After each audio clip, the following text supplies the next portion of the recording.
Hi everybody, welcome all of you. So हम लोगों ने कल कॉन्टिन्यूअस टेंस में प्रेजेंट अच्छे से पढ़ लिया था।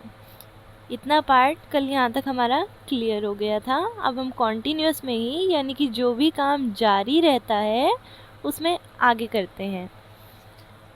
सो अब हमारा आता है पास्ट कॉन्टिन्यूअस। पास्ट कॉन्टिन्यूअस का क्या मतलब है? जो भी काम जारी था, यानी कि जो भी काम पास्ट में कुछ समय के लिए जारी था, जो भी काम चल रहा था। जैसे मैं वहाँ पे खेलने जा रहा था, या फिर मैं ट्यूशन जा रहा था, वो टीवी देख रहा था, खाना बन रहा था।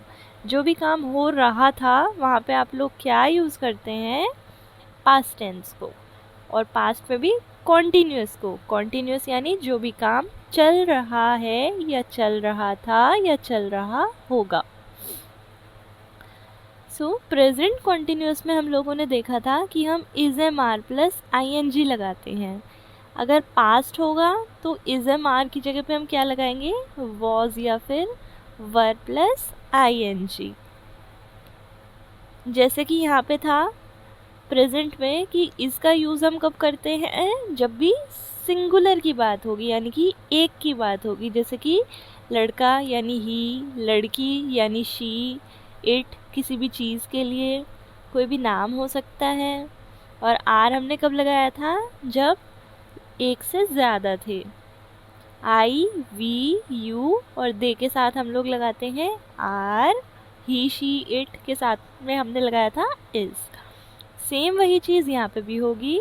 अगर आपको कहीं पे भी कोई सिंगुलर या फिर आई अगर यूज़ हो रहा है तो हम उसके साथ में लगाएंगे वॉज। और अगर कहीं पे होगा आई, वी, यू या दे, यानी कि एक से ज़्यादा होंगे, तो हम लगाएंगे वर। और क्योंकि कॉन्टिन्यूअस है तो कॉन्टिन्यूअस टेंस कोई सा भी हो, पास्ट हो, प्रेजेंट हो या फ्यूचर हो, वर्ब की आईएनजी फॉर्म तो लगेगी ही। क्योंकि आईएनजी फॉर्म का मतलब होता है हो रहा है या फिर काम जारी है। अब हम कॉन्ट्रैक्टेड फॉर्म्स का देख लेते हैं। कॉन्ट्रैक्टेड में भी क्या होगा? जैसे इज़ प्लस नॉट लगा के हमारा बन गया था इज़ंट। वॉज प्लस नॉट बना के हमारा क्या बन जाएगा? Wasn't. And were plus not लगा के क्या बन जाएगा? वरंट। क्लियर? हमने देखा पास्ट कॉन्टिन्यूअस में हमें क्या लगाना होता है? Was were plus I N G. Was हम कब लगाएंगे? जब भी ही, शी, इट, नेम, यानी कि ये सब हो गए सिंगुलर, और साथ ही साथ आई, इन सब के साथ में क्या लगता है? वॉज। और जो बाकी है यू, वी, दे, ऑल, इन सब के साथ में हम क्या लगाएंगे? वर। आप लोग इस पार्ट को नोट कर लीजिए। यहाँ तक तो किसी का कोई डाउट होगा ही नहीं।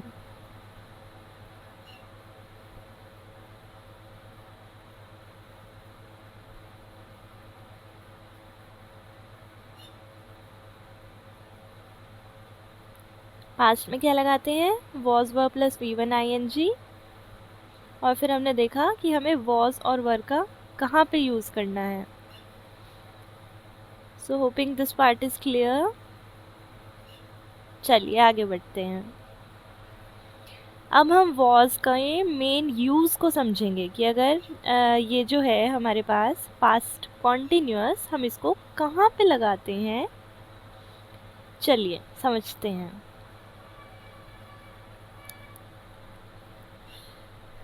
सो फर्स्ट इम्पॉर्टेंट पॉइंट है कि जहाँ कहीं पे भी इमेजिनेशन होती है वहाँ पे हम आई के साथ में हमेशा वर को लगाएंगे, ना कि वॉज को। जब कभी भी इमेजिनेशन होती है, इमेजिनेशन यानी कि कल्पना करना, यानी कुछ भी सोचना कि काश ऐसा होता, काश मैं उससे मिला होता, काश मैं वहाँ गई होती, काश मैंने ये मूवी देखी होती। जब कभी भी ऐसी कोई बात होगी तब हम आई के साथ में हमेशा वर को लगाएंगे।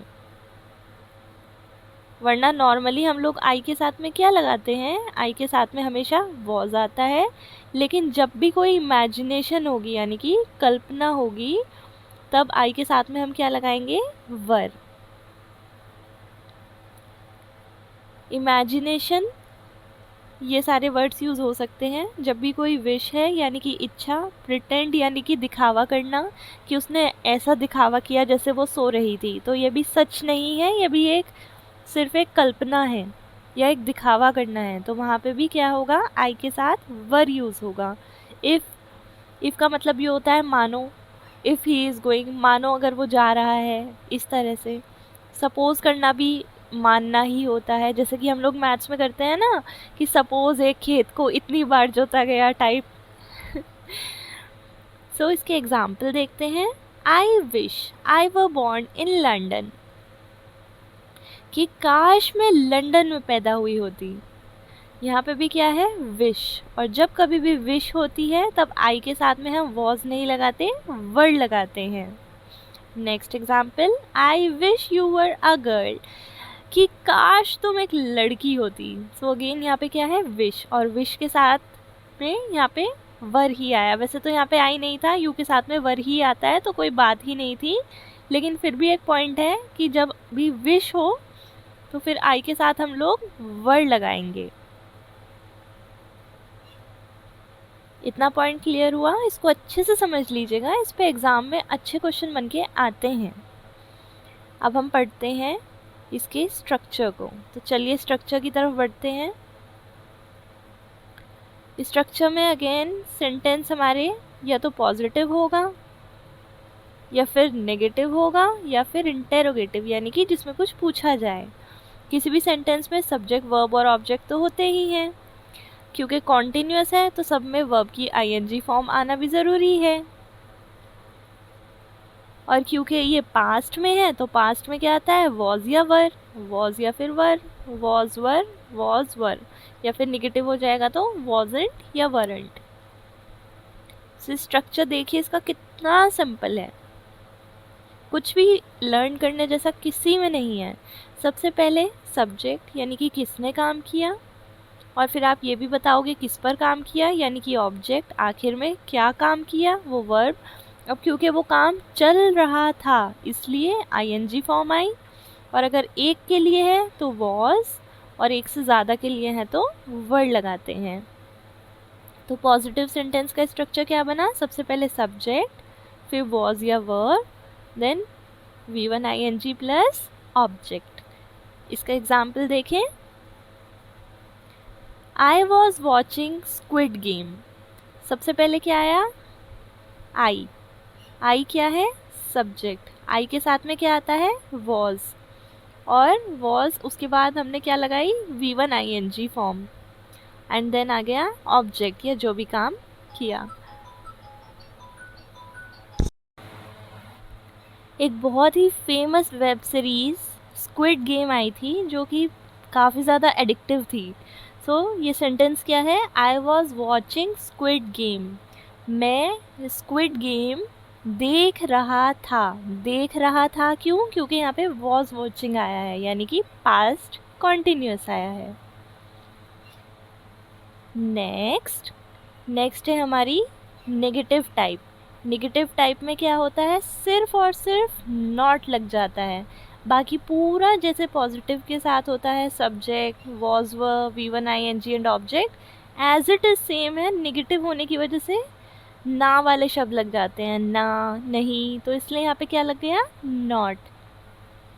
Next type interrogative. इंटेरोगेटिव यानी जब भी कोई क्वेश्चन हमें पूछना हो, तो हमने ये कॉन्टिन्यूस में भी पढ़ा और हर किसी में यही होता है कि जब कभी भी कोई क्वेश्चन हमें पूछना होता है, कोई सवाल किसी से पूछना होता है, तो जो भी हमारी वर्ब होती है उसको हम उठा के सबसे पहले रख देते हैं। इज़ एम आर, जैसे कि कॉन्टिन्यूस में था, इज़ एम आर हमारा सबसे पहले आ जाता है, और क्योंकि अब पास्ट में है तो वॉज या वर पहले आ जाएगा। अगर सिंगुलर हुआ यानी कि एक के लिए वॉज और ज़्यादा के लिए वर। सो इंटेरोगेटिव में क्या हुआ है, वॉज या were, then subject, V1 ING and object. Subject, verb and object तो किसी भी सेंटेंस में आते ही हैं। ING फॉर्म है यानी कि काम के जारी होने की बात है, काम कब जारी था, पास्ट में, इसलिए क्या आया है, वॉज या वर। अगर क्वेश्चन पूछने में ही नेगेटिव हो तो फिर क्या हो जाता है, सिर्फ और सिर्फ नॉट आ जाता है, बाकी पूरा सेम है। आप ऊपर वाले के साथ मैच कर सकते हैं, पूरा सेम है, कुछ चेंज नहीं है। और अगर हम लोगों को वॉज वर के साथ में नॉट को लगा के लिखना है तो फिर वॉज प्लस नॉट बन जाता है wasn't, and were plus not बन जाता है वरेंट। उसके बाद फिर से सेम है, subject V1 ING and object. चलिए सेंटेंसेस देखते हैं एग्जाम्पल के लिए।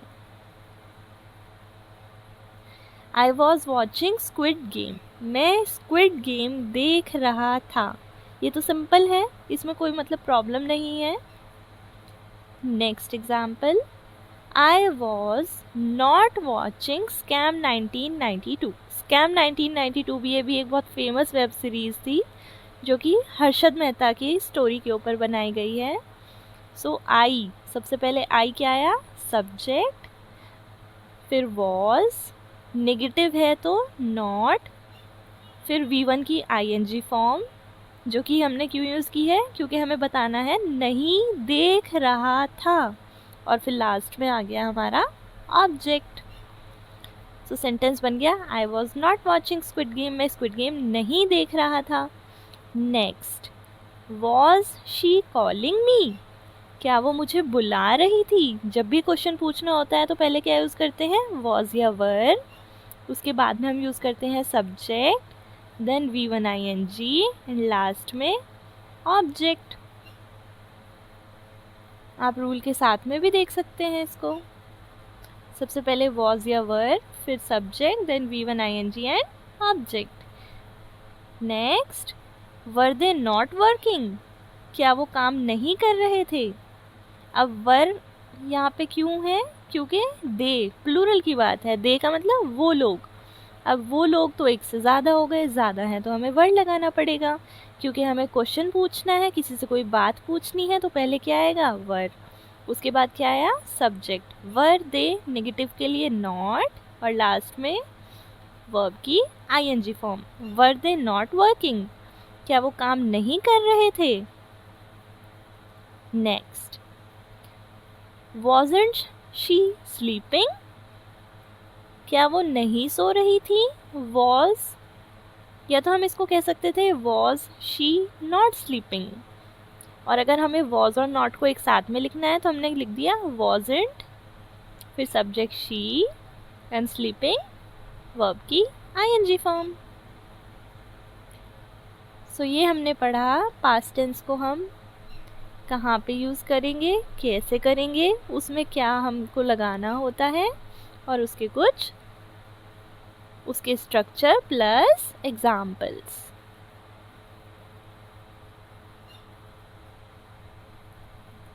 आप लोग ये भी नोट कर लीजिए, अच्छे से देख लीजिए, कहीं भी कोई क्वेरी हो तो आप लोग प्लीज़ कमेंट सेक्शन में ड्रॉप कर दीजिएगा।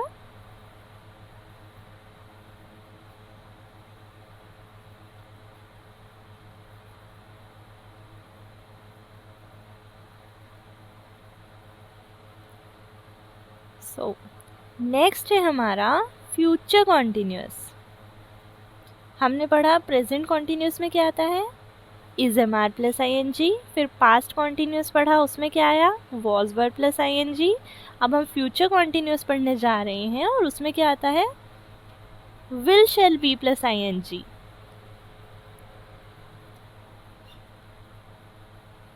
फ्यूचर में आता है will shall be plus ING। सो जो शेल होता है उसको हम लगाते हैं I और V के साथ में, यानी कि जब आप बोलोगे कि मैं या फिर हम भी आप अपने लिए ही बोल रहे हो, थोड़े नवाब वाले स्टाइल में, आप ऐसे समझ लो कि I और V के साथ आएगा शेल बी, या फिर अगर आपको कोई एडवाइस देनी है कि ऐसा होना चाहिए तब भी आप वहाँ पे शेल बी यूज़ करोगे, और बाकी जितने भी है यू, दे, कोई भी अगर हुआ बाकी तो वहाँ पे रेस्ट के लिए हम क्या यूज़ करेंगे, विल बी। इनकी कॉन्ट्रैक्टेड फॉर्म्स की बात करते हैं, अगर विल के साथ में नॉट लगाएंगे तो बन जाएगा वॉन्ट, शेल के साथ में नॉट लगा के बन जाएगा शांट। अब इसके स्ट्रक्चर को समझते हैं कि अगर हमें फ्यूचर कॉन्टिन्यूस में कोई सेंटेंस बनाना है तो वो किस तरह से बनाया जाएगा। फ्यूचर कॉन्टिन्यूस में हम समझे कि ये हम कहाँ लगाएंगे, जब भी कोई बात फ्यूचर में जारी होगी। जैसे कि मैं ये कर रहा हूँगा, मैं वहाँ जा रहा हूँगा, बारिश हो रही होगी, मम्मी खाना बना रही होंगी, भाई अभी पढ़ रहा होगा। सो इन सब सेंटेंस में कौन सा टाइप लगेगी, फ्यूचर कॉन्टिन्यूस। क्यों? क्योंकि काम फ्यूचर में जारी है। चलिए अब इसके स्ट्रक्चर पे आ जाते हैं। सबसे पहले देखेंगे पॉजिटिव सेंटेंस। बिल्कुल सेम है, सब्जेक्ट वर्ब ऑब्जेक्ट सब में होते हैं। क्योंकि कॉन्टिन्यूस है तो V1 ING वर्ब की ING फॉर्म लगेगी। क्यों? क्योंकि कॉन्टिन्यूस है। सब्जेक्ट वर्ब ऑब्जेक्ट सब में है। पॉजिटिव सेंटेंस है, हमने सिंपली क्या लगाया है, विल बी। अगर नेगेटिव होता तो हमें नॉट भी लगा देना होता है, तो क्या हो जाता, विल नॉट बी। पॉजिटिव के लिए स्ट्रक्चर बना subject, will be, V1 ING and object. Normally आप देखो subject verb and object, future के लिए लगाया विल बी। नेगेटिव होता तो सब्जेक्ट वर्ब ऑब्जेक्ट, नेगेटिव के लिए हमने लगाया विल नॉट बी। अगर हमें कोई भी क्वेश्चन पूछना है तो फिर विल शैल पहले आ जाएगा। जैसे कि प्रेजेंट में इज एम आर पहले आ गया था, पास्ट में वॉज वर पहले आ गया था, फ्यूचर में क्या आ जाएगा, विल शैल पहले आ जाएगा। उसके बाद subject, then be, then V1 ING and object.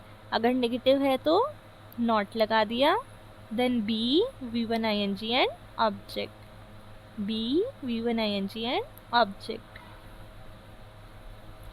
इनके एग्जाम्पल्स को देखते हैं। I will be giving a class, मैं एक क्लास दे रही हूँगी। आई सबसे पहले subject, then will be giving यानी कि दे रही हूँगी। अगर लिखा होता इज गिविंग तो मतलब होता दे रही हूँ। अगर लिखा होता वॉज गिविंग तो मतलब होता दे रही थी। और विल बी गिविंग यानी कि दे रही हूँगी क्या, एक class. Next, I will not be calling you. I subject, negative है तो नॉट लग गया विल बी के बीच में, तो क्या हो गया, will not be, then calling V1 ING and you object. I will not be calling you, मैं तुम्हें कॉल नहीं कर रही हूँगी। Next, will she be cooking food, क्या वह खाना बना रही होगी। अब क्योंकि हमें यहाँ पे क्वेश्चन पूछना है इसलिए हमने सेंटेंस किससे स्टार्ट किया है, विल से। उसके बाद आया सब्जेक्ट जो कि है she, be and V1 ING and object. Next example, will it not be raining, क्या बारिश नहीं हो रही होगी। अगेन क्योंकि क्वेश्चन पूछना था तो सबसे पहले आया विल, उसके बाद बारिश या कोई भी चीज़ के लिए हम क्या लगाते हैं, इट। क्या बारिश नहीं हो रही होगी, नहीं यानी कि नेगेटिव के लिए हमने लगाया not. Be, raining, V1 ING। Won't I be going home, क्या मैं घर नहीं जा रहा हूँगा। सो विल नॉट का कॉन्ट्रैक्टेड फॉर्म हमने लगाया वॉन्ट। उसके बाद I subject, be, V1 ING and object. So ये था हमारा फ्यूचर के लिए स्ट्रक्चर प्लस उनके कुछ एग्जाम्पल्स। इनको अच्छे से एक बार देख लीजिए गाइस।